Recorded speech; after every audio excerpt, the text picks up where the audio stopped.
Welcome to the pbvU Plus Distance Learning Certification Course Level 3. We wanted to start this launch by saying thank you. Thank you for all you do for your students. There are so many ways you could choose to spend your time, and the fact that you are choosing to spend some of it developing your craft as an educator in the area of distance learning speaks volumes. When we know better, we do better. And when we do better as educators, student achievement is positively affected. You are truly leading with learning and putting students first. We look forward to growing with you through the challenges you may encounter and celebrating success along the way. We'd like to take a moment to introduce you to the distance learning team. We have Jason Hodgson, the Director of Professional Development, Shelley Tiffin, Instructional Services Coordinator for pbvU, Shannon Zimmerman, Distance Learning TOSA, Hans Tolman, Distance Learning TOSA, and Jill Fetters, Distance Learning TOSAs. We are here to support you in your day-to-day implementations of distance learning. If you need to solve a problem on Canvas or build an asynchronous lesson plan that supports small groups, we are here to work with you, your teams, and your sites. Please do not hesitate to reach out. Now let's take a look at the objectives for this launch. By the end of this session, participants will understand distance learning pillars, know how to navigate the distance learning certification Canvas course structure, understand how to obtain distance learning certification, understand the basic structure of the course, and know what to expect during a boost and showcase session. If we conclude this session and you still have questions regarding these, please ask. Speaking of questions, we prepared a Q&A document where we would like participants to place their inquiries. This document will be open for questions and responses for this course starting today. It is also located in the Before You Begin module, which we will review in a moment. But let's walk through how the Q&A document works. At the top of the page, participants should notice the instructions on how to tag their facilitator in a comment. The directions are here in case we forget, but let me model this now. As we scroll down the Q&A document, we see some frequently asked questions from previous courses that are specifically related to the start of the course. Be sure to read through those. Now let's find an empty space. And we will type the date. We'll put our name, add our question, and then type the name of our facilitator. Now the last step is to highlight the facilitator's name.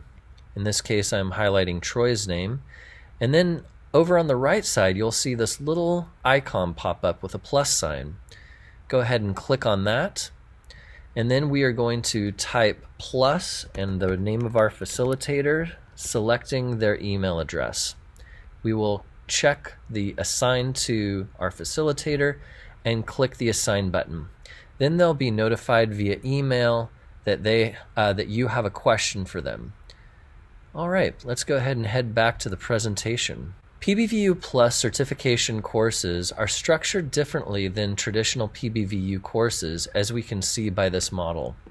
This distance learning certification courses span 4 weeks versus the traditional 8-week courses. They include 2 mandatory synchronous Zoom sessions.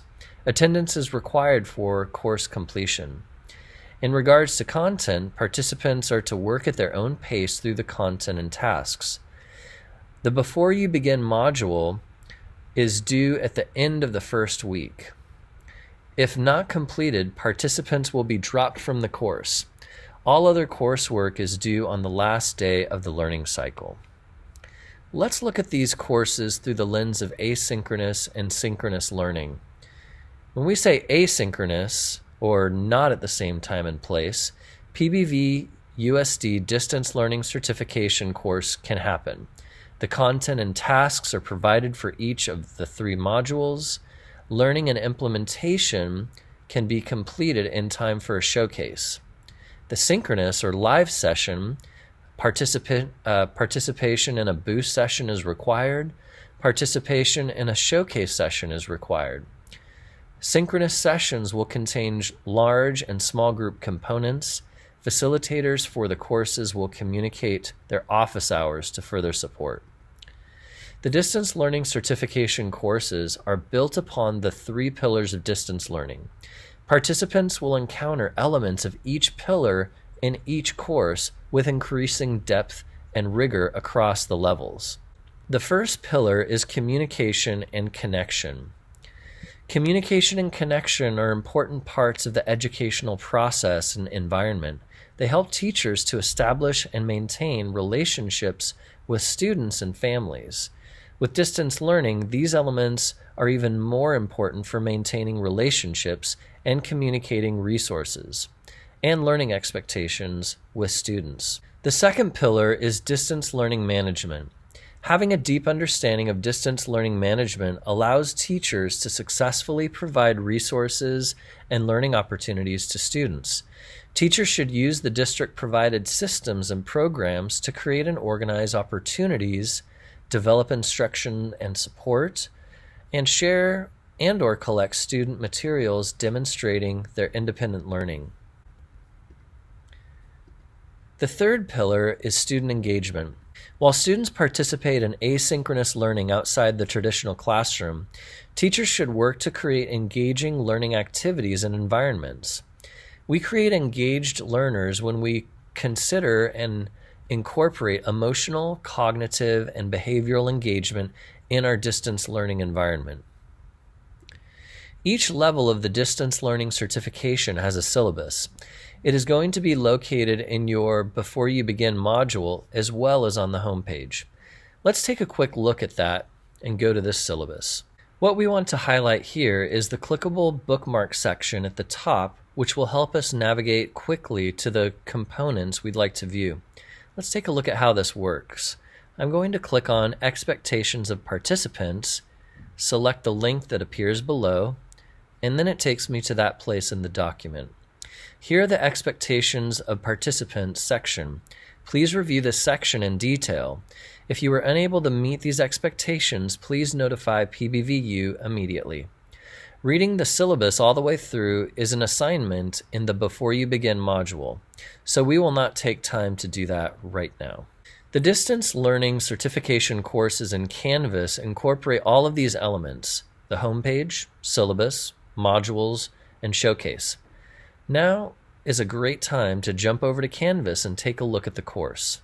Here is the homepage. Participants will find all of the information they need for the course, including links to the content, facilitator contact information, the Q&A document link, and links for office hours and synchronous sessions.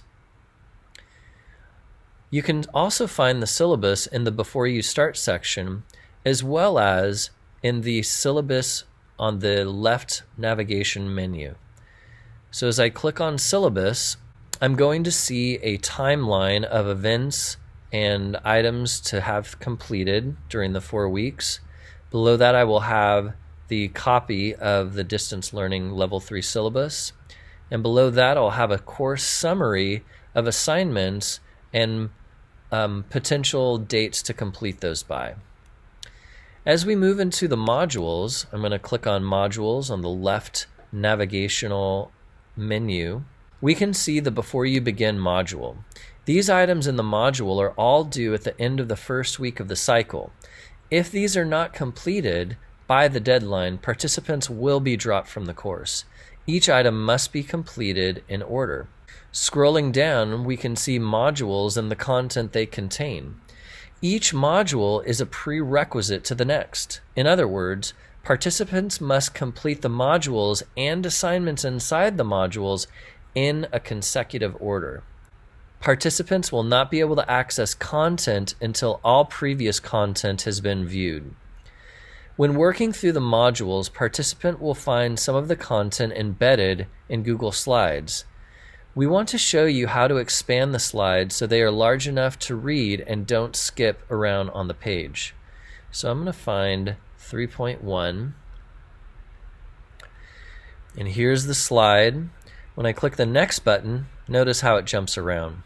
In order to make it more stable, I'm going to view it in full screen. I'm going to do that by clicking on the full screen icon And now I can click the next button and view content. Here you will see videos, articles, links, and other information that you'll need to master this content. When you're done with full screen, you can click on the same icon or to exit full screen or press escape. Each module contains tasks to be completed. For example, I'm going to go to task 1. Here you can see a slide, and it's asking for specific evidence that will be linked with a 3-minute or less video embedded in a showcase slide. But notice there's no way to submit your work here. All evidence will be placed on the showcase slides in the showcase module that will be submitted at the end of the course. Now let's jump into that final showcase slide deck in the last module. Here are the directions. These are the final showcase slides that will be presented during the showcase event and submitted for evidence of course completion. Remember the following. If you made a copy of each evidence slide in this course, linking and embedding evidence along the way, those slides will need to be copied and pasted to replace the ones provided in this assignment. If you chose to wait until course completion and for this slide deck to embed and link all evidence for the course, you will need to do so now. For the showcase event, you will need to attend and participate in one showcase event during week 4. Before the event, make sure you complete these listed slides prior to the showcase events, and add all links and videos. Make sure all links and videos are embedded. Be prepared to answer the question, what was your biggest success and why? During the event, provide peer feedback to those presenting and record their feedback during your presentation. Participate in discussion on the question, what was your biggest success and why?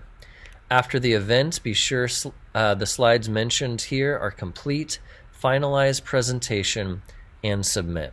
Now let's jump into that final showcase slide deck. On slide 1, participants will enter their personal information. The first section is for evidence. Slide 3 is where participants place evidence from Module 1. If participants copied and completed this slide at the time of completing Level 1, then they can copy and replace this slide with that one. If not, they need to link all the Module 1 evidence now.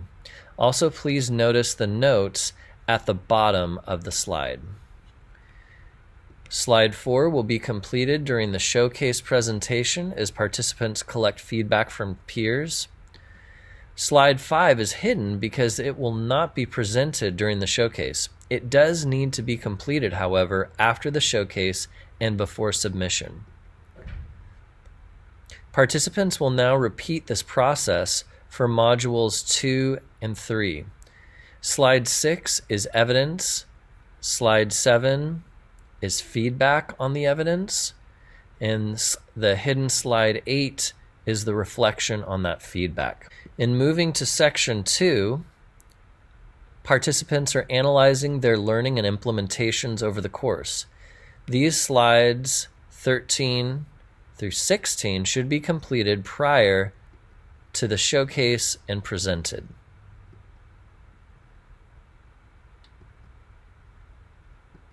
The same is true of section 3, action.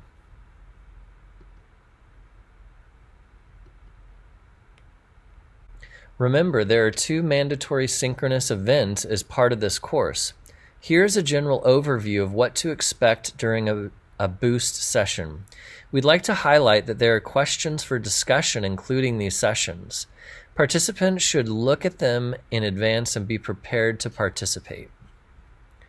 Here's a little more of what the boost session will look like.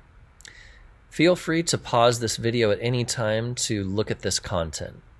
Although these sessions are 2 hours long, the time passes quickly as participants engage in both small and large group activities. And the culmination of a participant's learning in this course happens during the showcase. During this session, participants share their accomplishments, their challenges, and their takeaways while receiving feedback from peers and an opportunity to reflect on it all. This is a general overview of what to expect during the showcase. And again, feel free to pause to view this. As we get ready to conclude this launch, we wanted to let you in on a little secret. Participants who experience the highest levels of success and deepest levels of learning are the ones who find 2 to 3 other participants to collaborate with during these sessions. If you do not know of any other participants or who may be in your grade level, please reach out to your facilitator and they can help connect you. Just a quick reminder to place any questions that came up during our time together in the Q&A document. Don't forget to tag your facilitator when you do. And that's all we have for you. Thank you so much for watching, and we wish you the best on your distance learning certification journey.